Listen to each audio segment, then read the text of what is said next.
Hay una frase que se repite en casi todas las escuelas de negocios del mundo. Se le atribuye a Peter Drucker, el padre de la gestión moderna.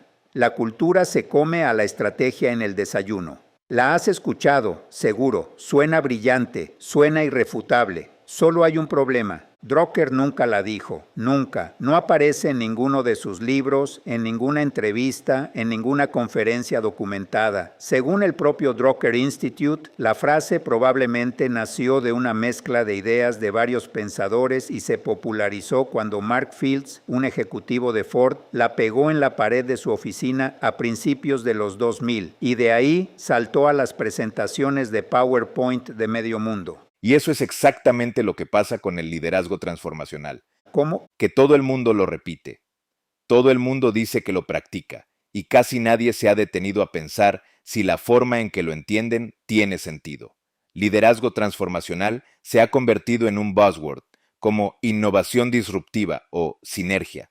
Suena bien en un slide, pero cuando lo pones bajo el microscopio, la mayoría de los que dicen practicarlo están haciendo exactamente lo opuesto.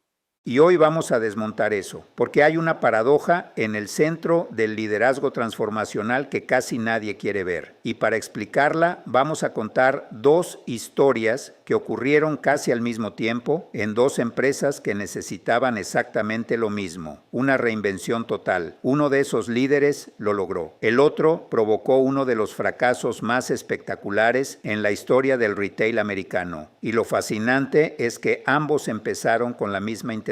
Noviembre de 2011. Ron Johnson llega a JCPenney como CEO. Es una contratación estelar. Este hombre venía de Apple, donde fue vicepresidente senior de retail. Fue el arquitecto de las Apple Stores, el creador del Genius Bar. Antes de eso, hizo que Target pasara de ser una tienda de descuento más a un referente de diseño accesible. Su récord era impecable. Cuando lo anunciaron, las acciones de JCPenney subieron 24% en un solo día. Hasta ahí, todo perfecto. Perfecto. Y 2 años después, unos meses después en realidad, 17 meses, lo despiden. Las ventas habían caído 4.300 millones de dólares. La empresa registró pérdidas operativas de más de 1.000 millones. Las ventas comparables en el cuarto trimestre de 2012 cayeron 32%. Algunos analistas lo calificaron como el peor trimestre en la historia del retail. Guarda esos números.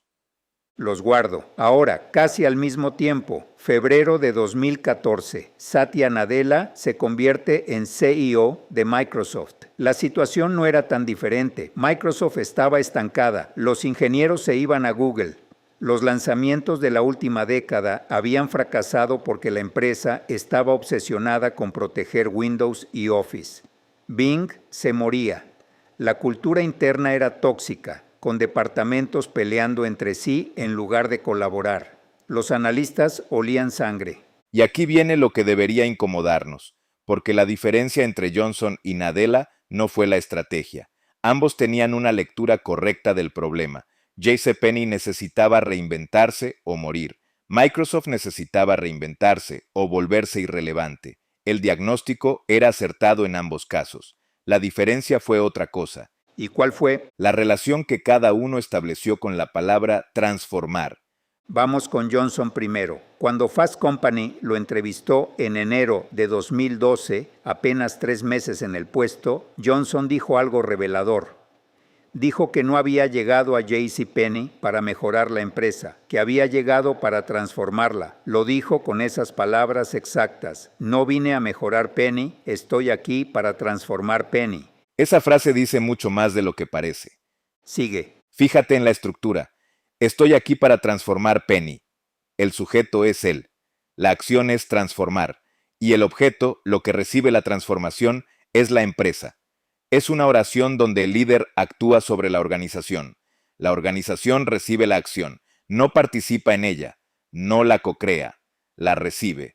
Y eso se reflejó en todo lo que hizo. Johnson eliminó los cupones y las ventas de descuento que eran el corazón de la experiencia de los clientes de JCPenney. Cuando le sugirieron probar la nueva estrategia de precios en algunas tiendas antes de implementarla en todo el país, la rechazó. Su respuesta fue: no testeamos en Apple, Trajo ejecutivos de Apple para reemplazar a los veteranos de JCPenney. Muchos empleados de largo plazo reportaron que los nuevos contratados los trataban como si no fueran suficientemente inteligentes. Las referencias a Apple eran constantes. Y ni siquiera se mudó a Plano, Texas, donde estaba la sede. Viajaba en jet privado desde California varios días a la semana. Eso es un detalle que parece menor, pero dice todo. Si tu mensaje es, vamos a transformar esta empresa juntos, pero no estás dispuesto a estar ahí con tu gente, el mensaje real es otro. El mensaje real es, yo voy a transformar esta empresa. Ustedes van a recibir la transformación. Cuando los clientes empezaron a rechazar la nueva estrategia de precios, Johnson no cuestionó la estrategia, cuestionó a los clientes. Dijo que los clientes necesitaban ser educados sobre cómo funcionaba el nuevo sistema. Comparó los cupones con drogas de las que los clientes necesitaban ser desintoxicados. Eso es tremendo. Piensa en lo que está implícito ahí. Mis clientes son adictos que necesitan rehabilitación y yo soy el médico que sabe lo que les conviene. Eso no es liderazgo transformacional, eso es arrogancia transformacional. Ahora, Nadella, cuando llegó a Microsoft en 2014, su esposa Anu le había dado un libro de Carol Dweck, una psicóloga de Stanford. El libro se llama Mindset y habla de la diferencia entre una mentalidad fija, donde crees que tus habilidades son innatas, y una mentalidad de crecimiento, donde crees que puedes desarrollarlas con dedicación y trabajo. Y aquí es donde se pone relevante para lo que estamos discutiendo, porque fíjate lo que Nadella no hizo. No llegó y dijo, voy a transformar Microsoft. Lo que dijo fue algo mucho más sutil. Dijo que quería que Microsoft pasara de ser una cultura de sabelotodos a una cultura de aprendetodos. Know-it-alls a learn-it-alls. Exacto. Y la diferencia es enorme. Johnson llegó diciendo, yo voy a transformar esto. Nadella llegó diciendo, vamos a crear las condiciones para que todos aprendamos a ser diferentes. ¿Ves la diferencia gramatical? En la frase de Nadella no hay un sujeto que transforma a un objeto. Hay un nosotros que incluye al líder y a todos los demás. Y el verbo no es transformar, es aprender. Y eso no fue solo retórica. Nadella lo implementó en sistemas concretos. Eliminó el sistema de evaluación de desempeño que promovía la competencia interna, lo que llamaban stack ranking. Ese sistema literalmente obligaba a los gerentes a clasificar a sus empleados en una curva forzada y los de abajo enfrentaban consecuencias. Era un sistema que incentivaba que la gente compitiera contra sus propios colegas en lugar de colaborar. Y mira lo que eso significa en términos de poder. El stack ranking es un sistema donde el poder del líder se ejerce clasificando, separando, premiando y castigando. Nadella lo quitó, no acumuló más poder, redistribuyó las condiciones para que la gente pudiera trabajar distinto. Reemplazó las reuniones semanales de 4 horas, donde la gerencia hablaba y los empleados escuchaban, por hackathons semanales, donde los empleados proponían ideas y la gerencia escuchaba. De nuevo, una inversión de la dirección del poder. Pero aquí es donde necesito ser escéptico un segundo, Ivo, porque todo esto suena precioso cuando lo cuentas así. El líder humilde, la mentalidad de crecimiento, el poder distribuido. Pero también podría ser una historia que contamos después del hecho para explicar los resultados. Microsoft valía 300,000 millones cuando Nadella llegó. Hoy supera los 3 billones, con B. ¿Fue la cultura lo que produjo esos resultados? ¿O fue la apuesta estratégica por la nube y después por inteligencia artificial? ¿No estamos romantizando la parte cultural porque la parte financiera salió bien? Es una pregunta válida, pero te respondo con esto. La apuesta por la nube ya existía antes de Nadella. Steve Ballmer ya había empezado a mover a Microsoft hacia Azure. La diferencia es que bajo la cultura anterior, los equipos de Windows saboteaban los esfuerzos de Azure porque veían la nube como una amenaza a su relevancia interna. La estrategia estaba ahí. Lo que faltaba era una cultura que permitiera ejecutarla sin que los feudos internos la destruyeran. Entonces la cultura no reemplazó la estrategia. No, la habilitó, y esa es la distinción que importa. No es cultura o estrategia, es que sin el cambio cultural, la estrategia correcta nunca pudo ejecutarse. Y ese es el punto ciego de Johnson. Su estrategia en JCPenney no era necesariamente mala. Varios analistas han argumentado que su visión de largo plazo para la empresa era correcta. El problema es que intentó imponer la estrategia sin tocar la cultura. O peor, intentó destruir la cultura existente sin construir una nueva primero. Y aquí llegamos a la paradoja, la verdadera paradoja del liderazgo transformacional. Que el líder que más abiertamente se propone transformar, el que llega con la misión declarada de cambiarlo todo, tiende a fracasar. Y el que se enfoca en crear condiciones para que otros crezcan, sin usar la palabra transformar como bandera, es el que termina produciendo la transformación más profunda. ¿Y por qué crees que pasa eso? Porque transformar implica un acto sobre otro. Tú transformas algo, hay un agente y hay un paciente. Y cuando un líder se posiciona como el agente de la transformación, automáticamente posiciona a todos los demás como pacientes, como receptores pasivos del cambio. Y eso genera resistencia, porque nadie quiere ser el objeto de la oración de otro. Kathleen Hogan, la directora de recursos humanos que Nadella trajo a Microsoft, dijo algo muy revelador sobre esto. Dijo que una de las partes más difíciles del cambio cultural fue que mucha gente quería una narrativa simple. Esto es bueno, aquello era malo, y que fue muy importante resistir esa tentación y en cambio decir, así es como necesitamos evolucionar para seguir siendo relevantes, en lugar de despreciar el pasado. Eso me parece clave. Johnson despreciaba el pasado de JCPenney, lo veía como algo que superar, no como algo de lo cual partir.